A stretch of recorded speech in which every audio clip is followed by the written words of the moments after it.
Sveiki, mano vardas Viktoras ir aš norėčiau pateikti atsiliepimą apie Viktoriją Holstant, jos veiklą hipnoterapijos srityje.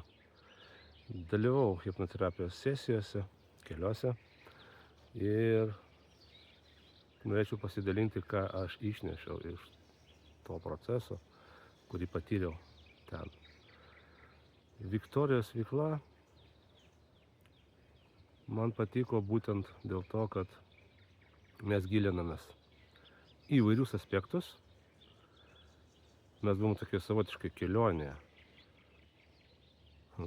Kaip čia pasakyčiau, demonų safarija. Demonų tai, kas aš vadinu demonai. Demonai tai yra jūsų įsitikinimai, nerimas, panašus dalykai. Tai, kas neleidžia jums spręsti ir eiti jūsų tikslo link. Trukdo būti savimi. Ir galbūt tai yra vienintelis dalykas, ne vienintelis, o svarbiausias dalykas, kurį aš išnešiau iš mūsų sesijų, tai supratimą būti savimi. Mes dažnai šnekame apie tokius dalykus, pavyzdžiui, kaip turėti savo ribas. Girdėjo turbūt, ne? Bet retai turbūt kas žino, kas yra tos ribos. Ką su tom ribom daryti. O daryti paprastus dalykus. Jas būtina ne tik tai paskelbti, bet ir ginti. Sesijų metu aš atsakiau tokį įdomų klausimą savo. Tai yra būti savimi. Aš pasakiau savo po buvimo su Viktorija sesijų metu, aš esu. Atsimenat galbūt filmo Avataras, ten buvo tokia frazė, aš tave matau. Bet tai nebuvo tik tai matau vaizdą, o tai buvo visko visuma. Tai yra tavo jausmai, tavo norai, tavo svajonės, viskas. Tai šitoje vietoje, dirbant su hipnoterapija, būnant hipnoterapijos sesijoje, aš pasakiau savo, tu esi. Visada tu esi ir visi mes tą suprantam. Bet suprantam, žinoma, skirtingais būdais, skirtingais dalykais, mes apie save viską žinom.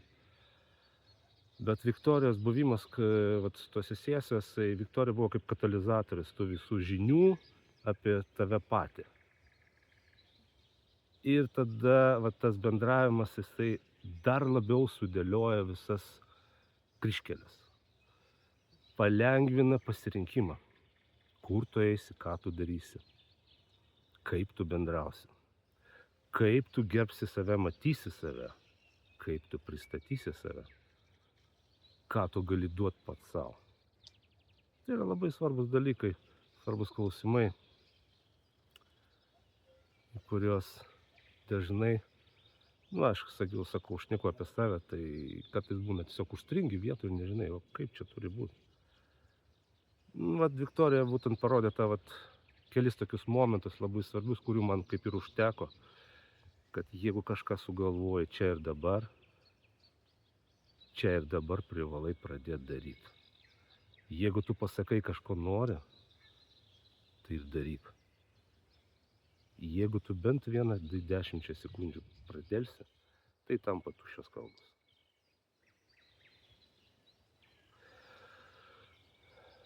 Tai čia apie tai, kas man patiko, kas galbūt nelabai patiko, kartais reikia ir debutą biškį primesti, ne?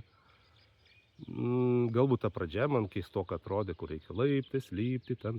Aš galbūt pasiūlyčiau šitoje vietoje kiekvienam asmeniškai galbūt. Nes, pavyzdžiui, man nelabai laiptinis jie asocijuojasi su Rusijom, ten biškį tamsu, nelabai patogu ir taip toliau, bet reikėjo man konfigūruoti šitą dalyką įėjimą. Tai aš pasiūlyčiau galbūt Viktorijai pasižiūrėti, kokie dalykai žmogų patinka. Man, pavyzdžiui, patinka žengti į vis gilesnį mišką. Kažkam tai baisu pasirodo, o man kaip tik saugu. Man būtų patogiau. Tai trumpai apie tai, kaip man sekėsi su Viktorija Holstant. Tai jai esu labai dėkingas. Jos stiprus charakteris ir gebėjimas katalizuoti jūsų mintis, jūsų demonus išryškinti ir suteikti galimybę su jais susibendrauti. Kai jūs susibendraujate su savo vidiniais demonais, jie tampa draugais. Draugais, kurie turi didžiulę galią, kurie sukaupia visą energiją, kurie yra jumise. Todėl nebijokite susitikti su jais. O tie velniukai blemba stiprus. Su jais reikia gebėti susišnekėti. Ir jie niekur kitur, išskyrus pas jūs viduje, jūsų mintise, ir dar jie yra išsibarstę laike. Kad juos rasti, tai reikia visą kelionę praeiti nuo iki. Ir nebijo tos kelionės. Taip skaudės, taip bus emocijų. Bet jūs rasit atsakymą, o kai rasit, patikėkit, tai yra verta to, kad praeiti visą tą kelią. Taip, šiek tiek kainuos. Nu, ką padarysi, šitam pasaulyje nieko dykai nebūna. Todėl kviečiu jūs kreiptis į Viktoriją, kuris suteiks jums ypatingų galių. Ačiū Viktorijai, ačiū Jums, kad žiūrėjote. Iki.